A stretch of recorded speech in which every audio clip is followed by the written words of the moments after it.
Oh yes, the season has started. It's really happened. This is take 2. It's here. Dude, it's fucking here.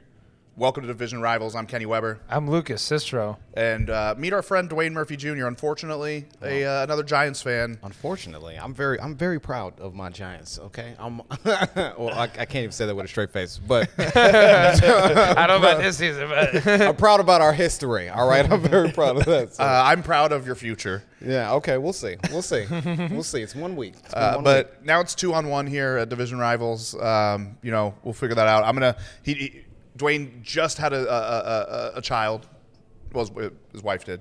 But just had a child. And so my goal is to make that child a Cowboys fan and make this an even match. So, well, you might not have to try so hard. If we play like we did on Sunday, you're not going to have to try very hard at all, man. Oh, man, that was tough to watch. You saw it. Yeah, it was tough, man. It was tough. I thought – right out the bat, very vanilla play calling on offense. Yeah. Like, come on, dude. I get it, Saquon's first game back, but I mean, at least give him a chance to break a big run. Yeah. I feel like you're just kind of shoving them up the middle. Like, all right, let's see what you got. Yeah, see what you got. It wasn't even just about Saquon. We didn't throw to Kenny Golladay until the last 5 minutes of the third quarter, and then we just paid him $80 million. Yeah. And we didn't throw to him till the fourth quarter. What is? Who's deciding? Who's making those decisions on your team again? You know. Well, I mean, you'd think it's Judge, but I mean, offensively, you point at Jason Garrett, and I have no idea how the Cowboys won games with this guy. It's so frustrating. He didn't call the plays. That's he did for a really long time until the last couple seasons. He did. Right. He called the play, and that's like literally what you guys are saying is everything that the Cowboys fan base said for years, like why don't you get it to the play? Because Jason Garrett's philosophy is we don't change to what you do. You do what we do. This is what we do. Yeah, he's one of those coordinators that makes you fit his system as opposed to finding what you're good at, which is what everybody in the league does now. Oh, yeah. Which doesn't align with Joe Judge's philosophy, because he came in and he was like, don't tell me what a guy can't do. Let's work with what he can do. I think Joe Judge's hands are tied. You made the point off camera where Jason Garrett has the head coaching experience, and the Maras are so, like, John Mara is so, like, he looks at Jerry Jones like his older brother. Like, he's got a Jerry Jones poster in his house. He wants to be Jerry Jones without, like, being all up in the camera and everything. So as soon as he dropped Jason Garrett, John Mara's like, I'll take Jason Garrett. Well, and you have the history. I mean, Garrett has the history of being there, under Parcells? Yeah. Yeah. And he played there as a backup to he was a backup to Sims. He was a backup to Kerry Collins, I think. Yeah, if I'm not mistaken. So there's the history and shit, but it's That's how the Giants do it, though. We're big on that. We got this whole fucking, like, loyal to your own, do what the Giants, and it's bullshit, dude. Be loyal to wins, right? baby. Yeah. Bullshit. We hold on to, like, this, like, we are holding on to those Super Bowl. Right now, it's the 10th anniversary of our last Super Bowl, and all they're doing is showing highlights from that season, bringing in players from that to be like, man, this is how good it was 10 years ago. You know what I'm saying? Like, literally every week. Those years creep up fast in football, where you're like, that Super Bowl was 10 years ago. Yeah. Then that makes the previous one like 14 years ago. But it's okay though, because 25 is yours. So don't just No. I'm sitting a little too comfortable over there, sir. Okay. The reason why I brought this up and what I was going to say about that was exactly that, because to this day, somebody will be like, oh, do you watch football? I'll be like, yeah, I'm a Cowboys fan. And they'll be like, oh, bandwagon. And I'm like, how can you be on the bandwagon of a team that hasn't won a Super Bowl in 25 years? It's the way you market yourselves, because you wouldn't know. Honestly, if you watch TV, you wouldn't know the Cowboys have not won more than, 4 playoff games since winning that Super Bowl. You wouldn't know it if you watched. Legitimately, the Cowboys and the Browns could be like, it's like the amount of regular season games just between is a lot. Like, that's a lot. Like, we've won a lot more games than the fucking Browns have won over the past 25 years. Of course. Games. But when you look at accomplishments and what fan base, there's no fan base that's like, well, we won the division championship, this many times. Nobody Nobody talks about that shit. No one cares. Cowboys. Like winning a division isn't shit. Nobody, Yeah. I mean, nobody even talks about, not that the Cowboys have even made it to the NFC Championship, but nobody even talks about the conference champion. Like, nobody's like, oh, well, the Falcons, I mean, they were the conference championship, the champions in like, 2017 or whatever it was. They won the conference championship. Yeah, they were running that. They actually were running that conference for like 3 or 4 years. Like, you know what I mean? Like before 28-3, the Falcons had been winning that conference in like huge fashion for like 3 to 4 years. Kyle Shanahan was their offensive coordinator for a couple of years. Julio in his prime. Like, you know, it was like they were doing their thing. You know, before what I'm saying? Matt Ryan fell off, I feel like the Super Bowl just huge blow to his confidence, and he hasn't been the same ever since. Nah, remember that was the year Devontae Freeman, because we had Devontae Freeman. Remember Devontae Freeman was scoring like 3-4 touchdowns a game. They were like a great team, and since then, Well, Shanahan left after the Super Bowl, which I think is it's showing that maybe it was more him. it was all him. It was all him. It was more him than it was even Matt Ryan. Yeah. It was all offense. For sure. They tried to keep his system but have a new court. So they tried to teach the system to the new coach. Like that's what they tried to To Dan Quinn. No, Dan Quinn was doing he's the head coach, but they tried to teach it to the new offensive coordinator. I think it was Sarkisian. I think was the new Steve Sarkisian. that they brought in. Was that the dude that was the coach at USC? Yes. Oh yeah. Or was it USC or It might have been another. It might have South Carolina. Oh, okay, it might have been something. Maybe I'm thinking of somebody else. One of those, but Sounded like USC. I think I remember seeing Sarkisian. So, there. as far as you guys were talking about the Giants game and kind of going over some of the blunders. What do you after the game? What are you guys feeling for the season? You know, because after every year after game one, every fan has they're like, fuck, they have this opinion on the season. How do you feel about the Giants season? I think if the offensive line improves, then the team will naturally improve with it. I mean, right now, and even fucking Joe Judge called this out when he did his little Giants report, like, hey, look, these are the 3 plays we did really good on. The one big throw touchdown play we had 2 players chipping each tackle. So they have to buy time like that. I mean, you're facing Bradley Chubb and Von Miller, but still, the fact that you have to chip both sides to throw deep is a little concerning because they didn't really try to throw deep the whole game, meaning they're playing very conservative because they don't want to expose their tackles like that, especially, the week before facing Chase Young. Yeah. But I don't think it's the left. I really think it's the right. The right. Andrew Thomas, he's been getting the flack, but he held up all game. Like going back, I did go back and watch Andrew Thomas. He held Bradley Chubb in check. You didn't hear his number. That right side, freaking. There was one play like Daniel Jones hiked it, and Matt Pert, who was on the edge, didn't move like at all. And Matt Pert was standing there, letting him run by him. I'm like, that right side is really. You're right. They do have to improve that. Like they have to protect him. I really, it's hard. Daniel Jones, dude. You know what I'm saying? Like what? Everything. The guy that I've been saying, I don't think that he's the Giants' entire future. Well, what are the options? Well, no, that was my Cam whole. Newton.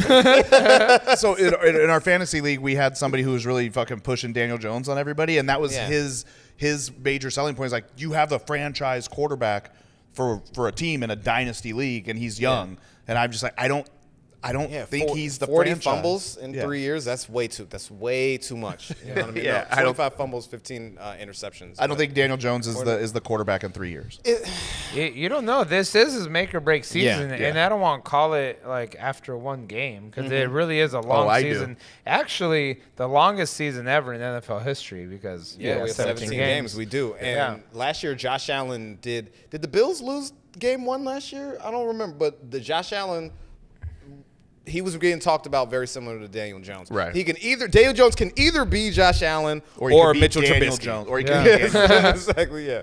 But it's like it's we won't know until I think honestly I honestly think we'll know in like next week. Like he has everyone says he has a whole season. I think one more game and then fans are legit gonna be like, get him off the field. I don't care what. Well, what to do. In the second half of the podcast, we're going to go over, what the games for next week. A little sneak peek at that. You guys do. Well, we'll talk about it in depth then. But you guys have Washington, and Washington, their quarterback situation is fucked for sure for this week at least. So you guys should. I mean, you guys should have a relatively NFL easy win. Yeah. Well, I don't know. Taylor Heineke. Taylor Heineke is well, if your team is a decent NFL team, you know what I mean? Like, come on. Yeah. It's one of those games you got to go in and win. Yeah.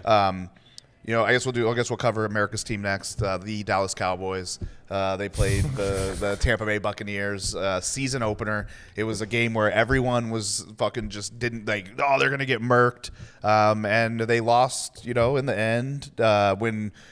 He's trying to play it down. When Brady, man, you should have seen that. We almost won, bro. when Brady, when we scored the touchdown, I was standing outside of this fucking club, right. And when when we scored the touchdown with 1 minute and 24 seconds left, I was like, oh, he win.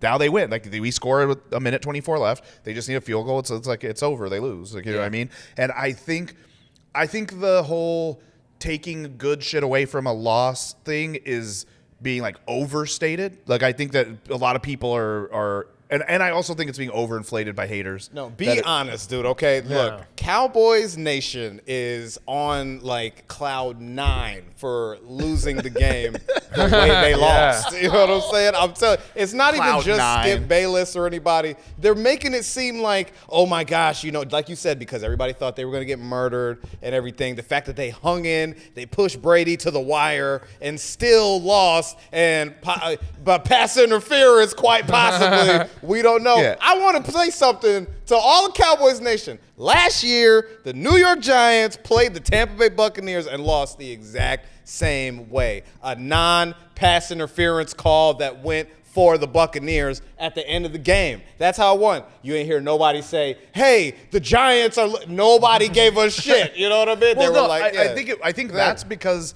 this first game of the season shit and the way that Cowboys defense, the way that Tom Brady's surgical, the Cowboys defense is the opposite of surgical. Open wound. It is. And I think people just thought that the defense got a couple turnovers on Tom Brady. Like, the defense played not good enough to win.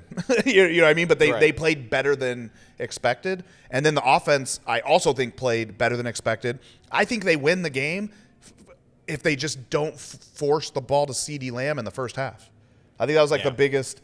The biggest problem is those first couple drives, or was there most of the first half, is there was too many times where it was like a designed play to him, and then he fucking drops the ball. Mm-hmm. I mean, like drive killers. Mm-hmm. Like he had like multiple like drive killers or things that kept them from scoring. And I think that's the promising thing. And I think that's also from a Cowboys fan, like after last year with Dak going down.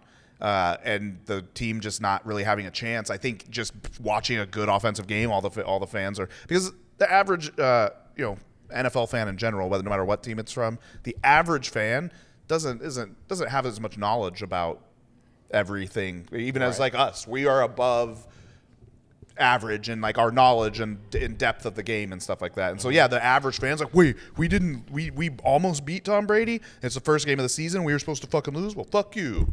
You were supposed to lose, and you did lose. Like, that's I just want to make. Yeah. Don't forget, you lost the game. I'm with you. I'm actually with you on this. I feel the same way about it. Where I think you can't not say that there's something like, okay, you can't not take something away from it. Like, okay, they hung in there. Take this and go with the rest. But here's the thing: you show up week 2. If you go lose that game, you know what I mean? Exactly. It's nothing. You know what I mean? Or if the offense comes out and the offense is flat. It's nothing. None of it's worth anything. Yeah. As far as other games throughout the week that I watched. You have Sunday ticket. Me and Lucas. Sunday ticket. Lucas and I do not. Lucas, you were in Vegas, right? Yeah, I still watched a good amount of the games. You watched a good amount. Yeah. Got a good amount in. Got some beer towers. Yeah. I watched Green Bay and the Saints. You guys watch any of that game? Yeah. That was, man, probably the most shocking game out of all, right? Yeah. I mean, you don't expect an offense as powerful as the Packers to only put up 3 points. That's insane. Mm-hmm. Yeah. Aaron Rodgers. Did you hear the rumor of Aaron Rodgers possibly like throwing that game on purpose? Well, why would he throw it? Yeah, that's what they were. That's what I watch a lot of Pat McAfee. You know what I mean? Shout out Pat McAfee. But they were saying there were rumors that he was like trying to play bad, like on purpose now. Oh, so you can get traded or some shit like that? Yeah, he's He's going. He's full, over like, it completely. Yeah. That's weird. That's just Yeah. weird. That's such a weird fucking thing. If he's really, if I don't know. I think he's too much of a competitor to do that. Personally, Me too. So I But don't really it buy goes those on rumors. you though. If you Also do that, heard- it goes on you. Like you have to. Like now that's your stats and shit. Like, you know what I mean? Like Right. it's not like you get to like I'm gonna have the team lose and it's not gonna affect me. Like you can't walk into another organization and be like, no, guys, like, how do you?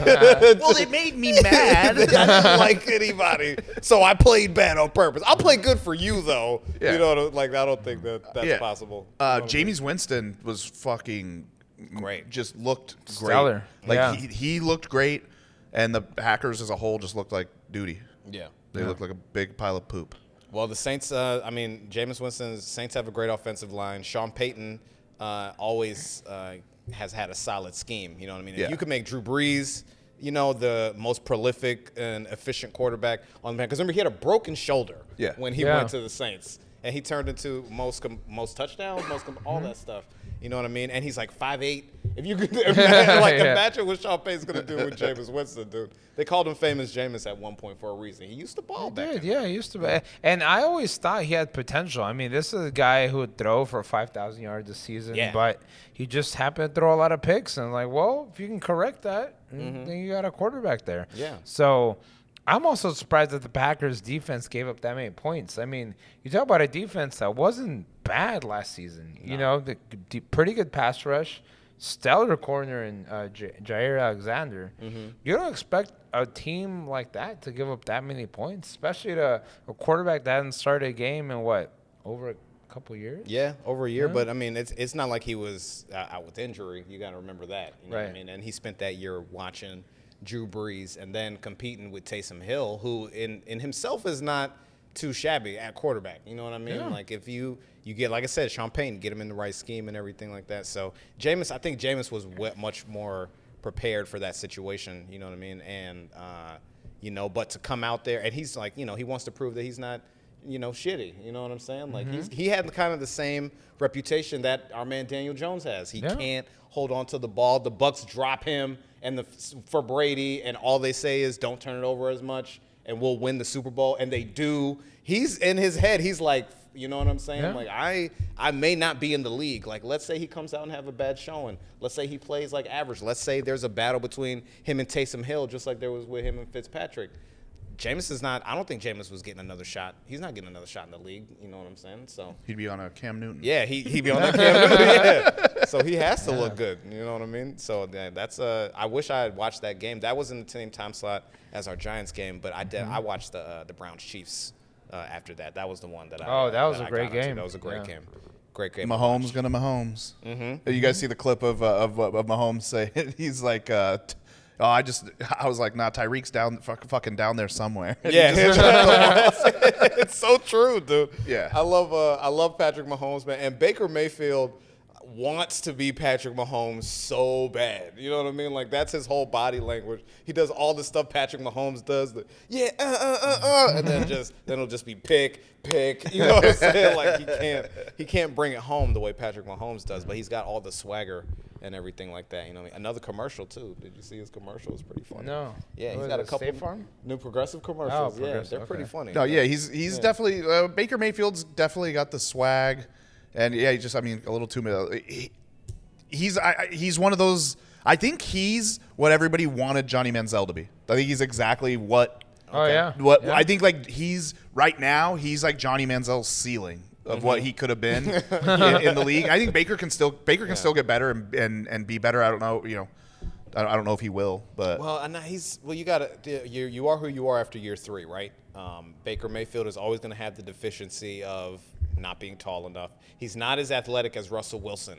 You know what I mean? So he doesn't have escapability and everything like that. He has a strong arm, but that's about it. You know what I mean? They're going to need to keep a running game around him. Oh yeah. At which they happen to do so too. Very good running backs. I mean, Nick Chubb, yeah, and Kareem Hunt. Yeah, that'll kick him in the teeth. Yeah, that's a 1-2 punch. Yeah, and it was just Mahomes is already in that category, almost like he's not in the same category as Brady, but he's in that category of like you give him if he's going to come back and beat you. Like he can come back from anything. And most likely he's going to come back and beat you, and is most likely what's going to happen. Yeah. Now we don't believe in moral victories here, just like the Cowboys. But you know what? The Browns did all that without OBJ.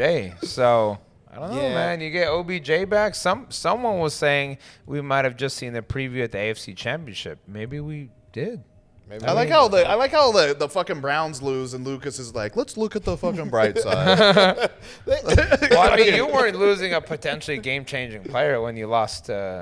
We didn't have Zach Martin, dude. We didn't have Zach Martin? He's a Hall of Famer. On our offensive line, and and the Cowboys couldn't run shit. So Connor McGovern got in there. Okay, don't sleep on McGovern, baby. All right, he got in there. If you can't run the ball, Dak threw the ball 60 fucking times. Yeah, but if you can't run the ball because one dude is missing, maybe your entire line is a problem. I mean, trust me, we had a good O lineman. Still couldn't really run the ball that well. We lost him.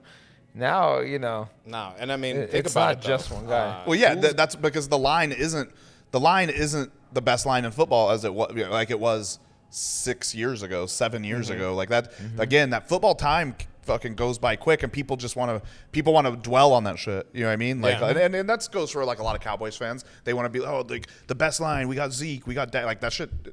Zeke. Fucking after week 1, I'm like a little fucking like. Hopefully, he's it is only week 1. I took your boy in fantasy, bro. I'm not gonna lie, I'm like, I'm a little upset. But Zach Martin's coming back. But we also lost. Fuck, was it Lyle Collins? Lyle Collins just went on IR, and Randy Gregory as well. So that Randy Gregory was your best pass rusher because DeMarcus Lawrence has not looked like half of himself. No, not since he got paid. Yeah. Ever since he looked at that little boy and was like, get the right jersey, son. He literally has not had a sack since talking shit to that kid. He got paid for services rendered. Yeah. is what DeMarcus Lawrence got paid for. Rapid fire, a couple of these. We had the Seahawks and the Colts, 28-16. Seahawks won. I saw bits of that. Russell Wilson he's gonna cook. I think he's gonna cook in September like always. You know what I mean? And then people will catch up to him by like week 6 or 7. That's what Russell. Jared Goff didn't look that bad. No, he did not. No, he did Maybe he needed that fresh start. Sometimes like the trade-off, even though they gave up or they got a lot in exchange for Matt Stafford, you also get a younger quarterback. You forget about that. This isn't a horrible quarterback. Yeah, because there's a big trade between Matt Stafford and Jared Goff. I really want to see them play each other. That'd be great. But for the moment, you saw that Jared Goff hadn't really reached his full potential yet. Yeah. And he made it to Super Bowl. Like, he had a great team around him, but this is a guy that can get you to Super Bowl, and you get 2 first-round picks. Not a horrible trade there. Yeah, well, you can easily think about with a Jared Goff because people want to disparage his talent and talk about how he had the pieces around him. And if you want to compare him, again, to our guy, Daniel Jones, right? You can have all those pieces around you and not do shit with it. You know what I'm saying? Like, and again, 1 week, we just spent all this money. Let's see how the season plays out. But Jared Goff was great. You have to give him credit for the fact that he was able to not only, keep that talent looking as good as it did, he elevated it sometimes. Yeah. Don't forget, he outdueled Patrick Mahomes in the highest scoring game in NFL history. Jared Goff was throwing dimes in that game. You know what I mean? Like, he has like the goods to like sustain a team. So it was nice to see him play well. And that was the Lions and the Niners, and the Niners went up huge, and the Lions almost came back. The Lions almost came back in that game. Yeah. So it was like it looked like the start of Jared Goff's tenure in Detroit. It was like, oh shit, he actually landed in the perfect spot because a lot of moral victories. He's home. He's home. He's in Detroit where they are known for losing. Apparently he loves his coach. And then he started coming back and shit. So it looks. Again, maybe that's a moral victory. That's gonna be like the theme. Week 1, moral victories. That's what this week. That's what the theme of this week was, man. On that same game though, big surprise with the Niners going with that running back, Justin Simmons, I believe is the name. After Raheem Mostert went down? Raheem Mostert went down. The running back they drafted in the 3rd round, healthy scratch. And then they get this 5th rounder, and Shanahan's like, hey, I'm going to play this guy. And then this guy goes off for like 160 yards. You're like, what is happening? Shanahan, I guess what? I don't want you to know I'm playing on Sunday for the 49ers. I'm probably going to go off for like 200 yards. Like, Probably. seriously, Shanahan can scheme random motherfuckers open, dude. Like, he makes them look really good, man. I'm very excited to see what he's going to do. Do you think the Trey Lance experiment's going to work? I think so. I mean, it's hard to bet against Kyle and like his scheme. I mean, you see what he's done in the past. He had RG3. Remember, he was RG3's offensive coordinator. Oh yeah. So When it looked like RG3 was going to be a Hall of Famer and multiple time MVP. Yeah, the coaches RG3 had that year was Kyle Shanahan, offensive coordinator. His quality control coach was Sean McVay.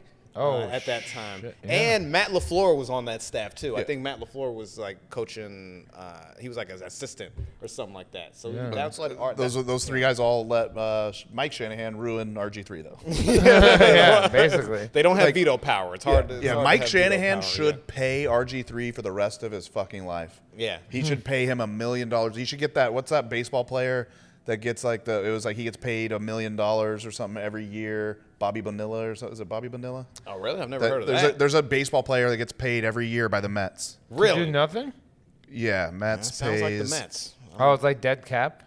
Oh, that's kind of like Albert Hainsworth.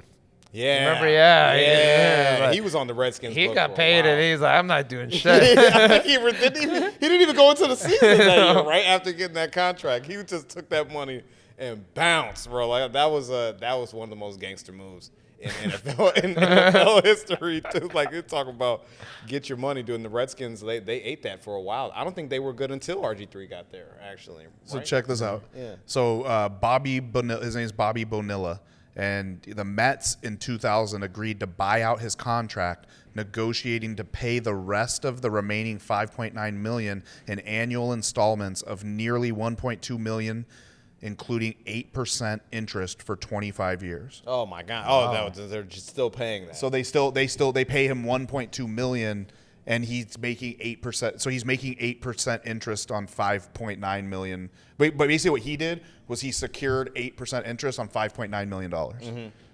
Why are they doing that? Why didn't they just like pay? That's what they negotiated. I mean, I'm assuming they didn't want to pay him the $5 million, the $6 million that they didn't want to pay right then and there. You know, because it's baseball, so baseball has no salary cap, so you can just gotta fucking pay. So they're probably just the way they wanted to do their finances. Mm-hmm. It's not. I mean, depending, I don't know the baseball. I don't know if he was already like set or whatever, but that's a pretty good insurance policy for you. Yeah, I mean, take the money, dude. At the end of the day, baseball has no salary cap, and what we've learned with most franchises is if they want you gone, they will spend them. Look at Philly with Carson Wentz.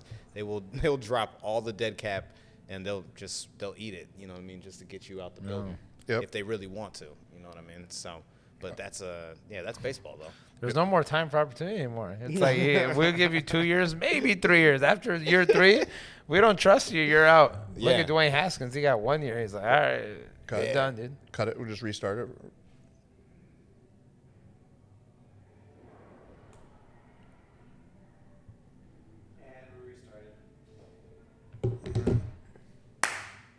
Tight.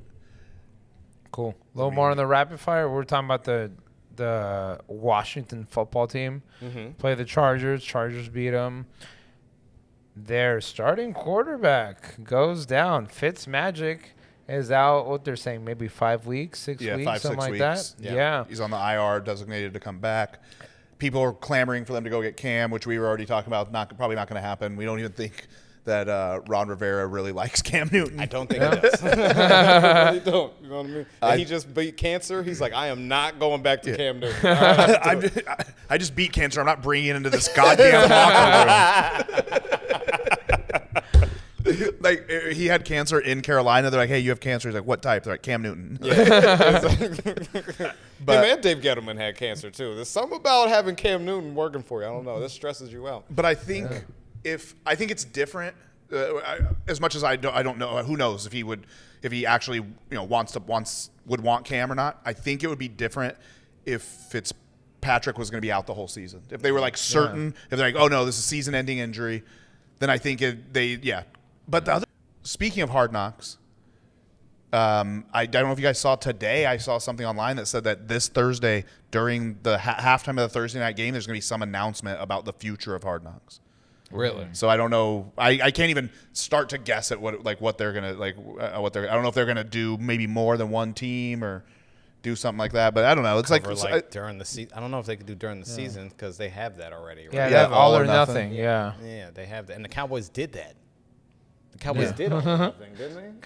Tell more it's not people the about Cowboys. It's not because this. I don't think it's pertaining to like the Cowboys. I'm just saying it's something with the future of Hard Knocks. They're gonna be like, loser of this game is on Hard Knocks forever. Well, you guys are playing on Thursday anyway. Yeah. So Yeah.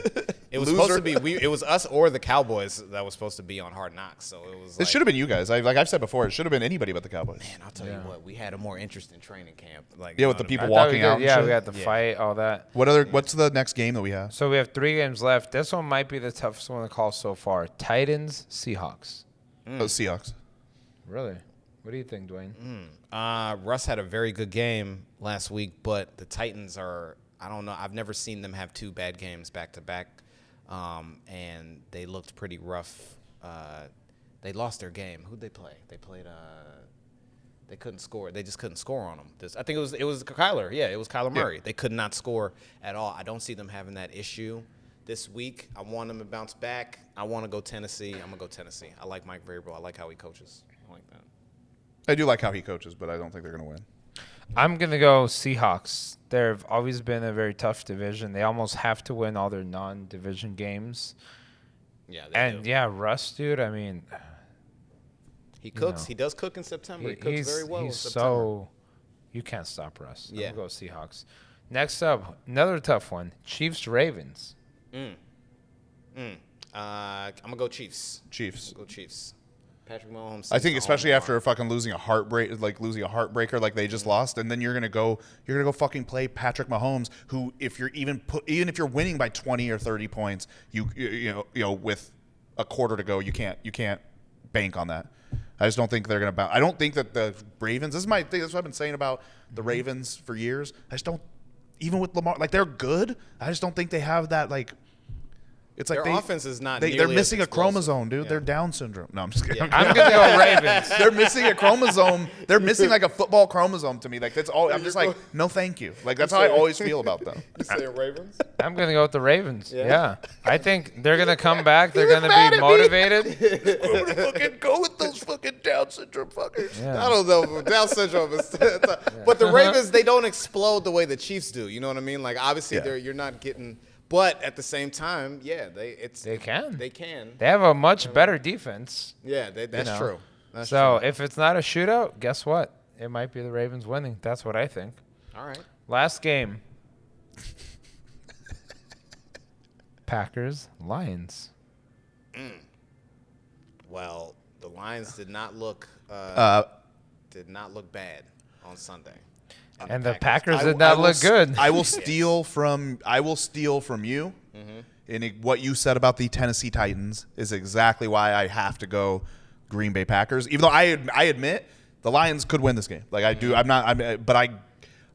not seen Aaron Rodgers play 2 bad games in a row in his whole career. That's true. And I just don't. I think he's good. I think the reports are bullshit. I don't think he's throwing the games. I think you said he's too competitive, no way. and I think he's going to be mad about those. And I think this is that RELAX relax time. You know what I mean? Like I think he's going to be. I think it would have been shitty if I spelled that wrong, but it's going to be. I think it's going to be Packers are going to win. Yeah. Dan Campbell has captured the hearts and minds of Detroit faithful, all right? He's got them believing that they will go out there, bite kneecaps, all right? Scratch, claw, get back up, go back there. I don't even know what he was talking about in that press conference, but I'm a fan, all right? Detroit, baby, all right? Give it to me. I'm going. Aaron Rodgers goes 0-2. What do you got? Yeah.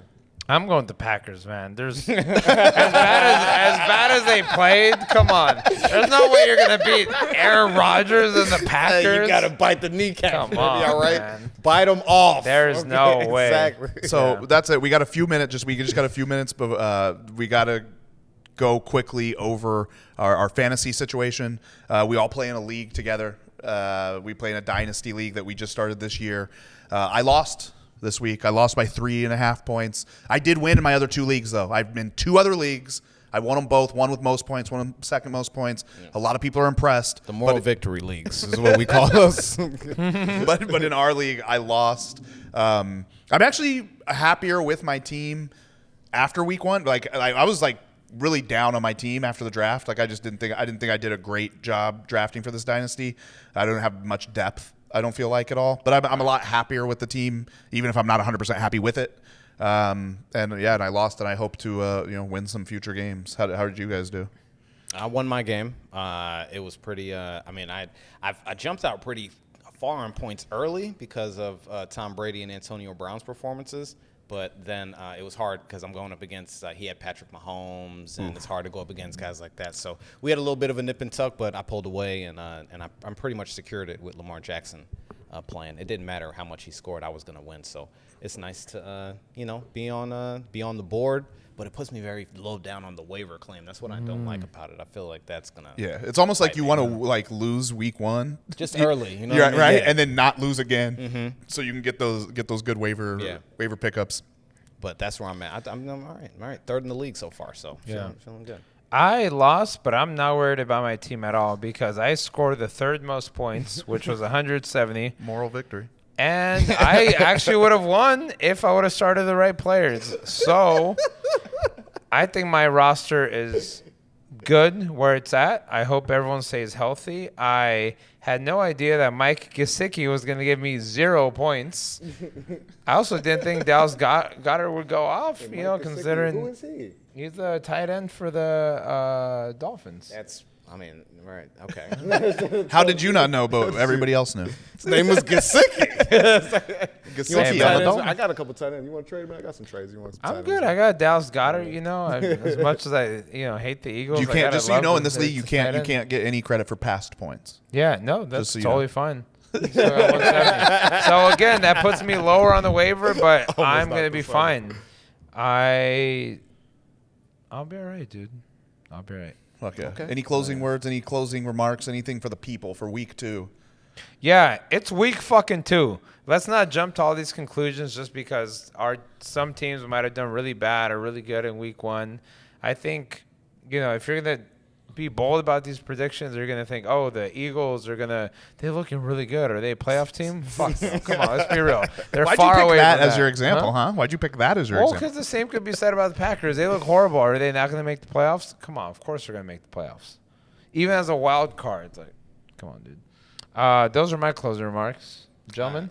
I sort of echo that sentiment. I also feel there's a coordinated effort to make the Giants look worse than they actually are. You know what I mean? A lot of teams struggle, but it seems like when the Giants struggle, it's the end of the planet, and everybody loves taking their chunk of flesh out of us. So I really hope we come back, win this game, all right? Just get the monkey off our back for a week. Figure some stuff out. And Joe Judge, don't act like you knew what the fuck that challenge call was, all right? You didn't know what you was doing, okay? Just stop acting like you know shit and just own up to the fact that you fucked up, all right? How about that? That's my word. Like the great Too Short says, get the monkey off your back, bitch. I say that it's week 2, and you should fucking jump if you want to jump. You jump to every conclusion. You make those bets. You make a bunch of fucking parlays. You start that guy in fantasy football you want. You do what you want. You go home and you fuck your wife. That's what you do. Because that's who we are. Week 2 is going to be fucking just as incredible as week 1. And I'm excited for this extra long football season. Yeah, me too. I feel like if the Giants go like under a certain record, then they shouldn't get to play the 17th game. Man, you heard no disputes over here. As a Cowboys fan, I'd be like, I just want to watch them lose one more time. And we'll pick a little earlier if that's the case. New York. Logan Ryan said it best. If we not winning, beat traffic. All right, get your ass out of the stadium. That's how we end the podcast. If you're not winning, beat traffic.